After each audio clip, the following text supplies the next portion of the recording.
مشہور واقعہ ہے جو بنی اسرائیل کا ایک عابد کا آپ نے سنا ہوگا، میں نے بھی کئی دفعہ اس کو بیان کیا ہے کہ وہ عبادت کرتا تھا، مشہور تھا اور پہاڑوں پہ عابد تھا. شیطان آپس میں جمع ہوئے، میٹنگ ہوئی ان کی کہ بھائی اس عابد کو کیسے اس کی عبادت سے ہٹایا جائے.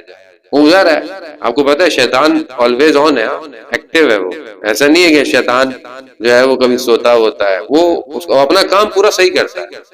شیطان اپنا کام اپنی دیانتداری کے ساتھ کرتا ہے. جو اس کا کام ہے اس نے اللہ سے وعدہ کیا، اس کو چھوڑتا نہیں ہے کہ میں نہیں چھوڑوں گا ان کو، اور وہ اپنا کام کرتا رہتا ہے. تو بہرحال اس کی بھی اپنی مینجمنٹ ہے، اس کے بھی اپنے امپلائیز ہیں بہت سارے دنیا کے اندر. تو وہ ساتھ جمع ہو کے بیٹھا، اس نے بولا بھائی کیسا؟ تو ایک نے کہا کہ کھانے سے، ایک نے کہا کہ اس کو اس سے اس سے الگ الگ. تو اس نے کہا نہیں، یہ سب چیزوں کو کراس کر چکا ہے. تو ایک نے کہا کہ میں اس کو عبادت سے گراؤں گا. اب آپ دیکھیں کہ جو انسان کی ویک پوائنٹ ہوتا ہے اسے شیطان جانتا ہے. کیوں جانتا ہے شیطان؟ آپ بولیں کیوں جانتا ہے؟ آپ کے ذہن میں کیسے آئے گا شیطان آپ کے ویک پوائنٹس کو کیسے جانتا ہے؟ کیونکہ شیطان آپ کی گرینڈ پیرنٹ سے بھی واقف ہے.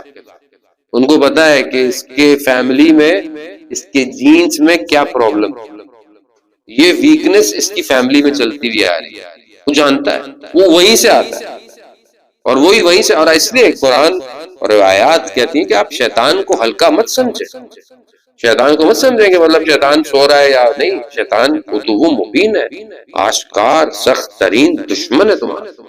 بہرحال وہ ایک جوان کی صورت میں آیا، اس کا دروازہ کٹکھٹایا، جو بھی تھا. بہرحال میں کون ہوں؟ کہا جوان ہوں. کہا میں عبادت کرنا چاہتا ہوں، میرے گھر والے مجھے عبادت نہیں کرنے دے رہے، میرے پاس جگہ نہیں ہے. تو میں چلو جوان ہے عبادت کرے. اب وہ عبادت اس نے شروع کی اور وہ عبادت کیے جائے، ایک ختم ہو، دوسری، تیسری. اب یہ عبادت کر کے اس نے بولا بھائی کچھ کھا لو، کچھ افطار کر لو، کچھ ایسا کر لو. کہا نہیں، پھر عبادت کیے جائے. پھر اس نے کہا بھائی تھوڑا آرام کر لو. کہا نہیں. اب یہ جو ہے وہ سو رہا ہے. اس نے دیکھا کہ وہ جو نوجوان ہے وہ عبادت کرتے کرتے پرواز کر رہا. تو اس نے بولا کہ یہ کون سی عبادت کہ میں اتنے سالوں سے عبادت کر رہا ہوں، میں پرواز نہیں کر پایا. تو اس نے اس سے پوچھا، اس کو بڑے واسطے دیے. کیونکہ مجھے بتاؤ. کہا نہیں تم نہیں کر سکتے. کہا نہیں مجھے بتاؤ، مجھے ایسی عبادت کرنی ہے. کہا کہ بہت مشکل ہے. کہا کیوں؟ کہا میں نے ایک گناہ کیا اور جب اس گناہ کو میں یاد کرتا ہوں تو میری عبادت اور آگے کی طرف چلی. اب وہ دیکھیں، اس لیے کہتے ہیں عبادت بغیر بصیرت کے بیکار.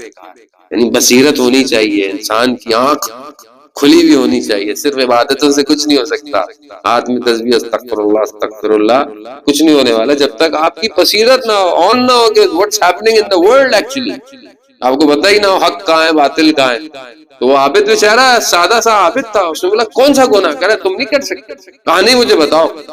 کہا شہر میں جا کر ایک خاتون کی جو غلط کام کرتی ہے اس کے پاس جا کر گناہ کو کرو، پھر یہ اور پھر توبہ کرو. اب اس نے کہا میرے پاس تو پیسے بھی نہیں ہے. کہا یہ لو. شیطان نے پیسے بھی دیے، سکہ دیا. اب یہ نیچے اترا شہر میں. اب جب یہ نیچے اترا تو لوگ احترام کر رہے ہیں. عابد اتنے عرصے کے بعد پہاڑوں سے نیچے آیا ہے اور اسے پوچھ رہے ہیں کہ اب اس نے اس کا پتہ پوچھا تو یہ سب لوگ سمجھے کہ یہ ان کو امر بالمعروف کرنے جا رہا ہے. وہاں پہنچا، دروازہ کھٹکھٹایا تو سولا کون؟ کہا میں ہوں. کہا کیسے آنا؟ وہ بھی پریشان. بولا کیسے آنا ہوا؟ کہا مجھے یہ کرنا. کہا کہ کیسی باتیں کر رہے ہیں آپ عابد ہے. کہا تمہیں اس سے کیا، پیسے لو اور اپنا کام انجام دو.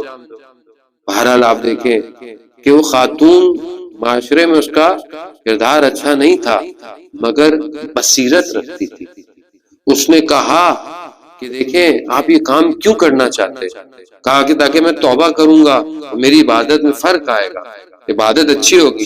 اس نے کہا اگر خدا توبہ کا تمہیں موقع نہ دے پھر کیا ہوگا؟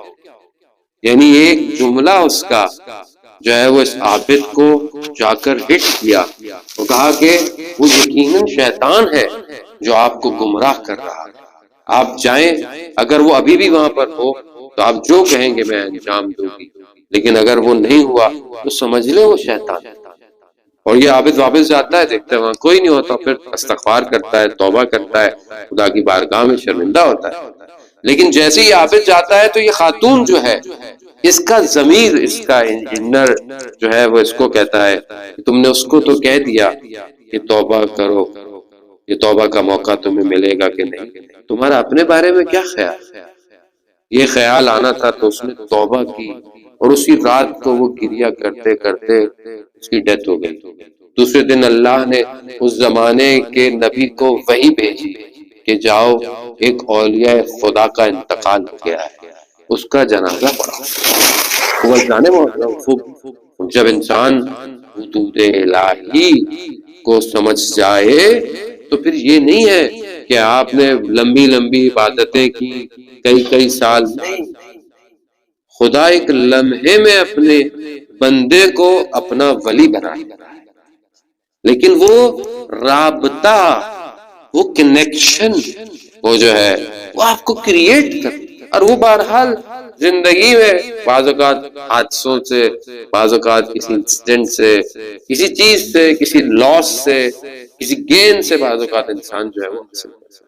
وہ یہ پہلی چیز ہے کہ انسان اگر محارم میں اپنے آپ کو حرام سے بچائے، ورا کرے، کنٹرول، اور اپنے اندر اس ملکے کو، یعنی وہ جو انسان کے اپنے اندر ایک ایسی پاور، اور روزہ یہ ایبلٹی دیتا ہے انسان کو، اذان محترم آٹومیٹکلی دیتا ہے، یعنی جیسے آپ اپنے آپ کو کنٹرول رکھتے ہیں، پانی نہیں پیتے، کھانا نہیں کھاتے، یعنی اتنا کنٹرول ہے، آپ نماز پڑھتے ہیں، نماز پڑھ کر جماعت کے ساتھ دعائیں، اس کے بعد بہرحال آپ افطار کرتے ہیں، مطلب آپ دیکھیں کتنا کنٹرول ہے کہ نماز کے اذان کے 15-20 منٹ 25 منٹ بعد بھی آپ اپنے آپ کو قابو رکھے ہوئے ہیں، پھر بھی آپ جا کر حملہ نہیں کرتے، اٹیک نہیں کرتے، آرام آرام سے۔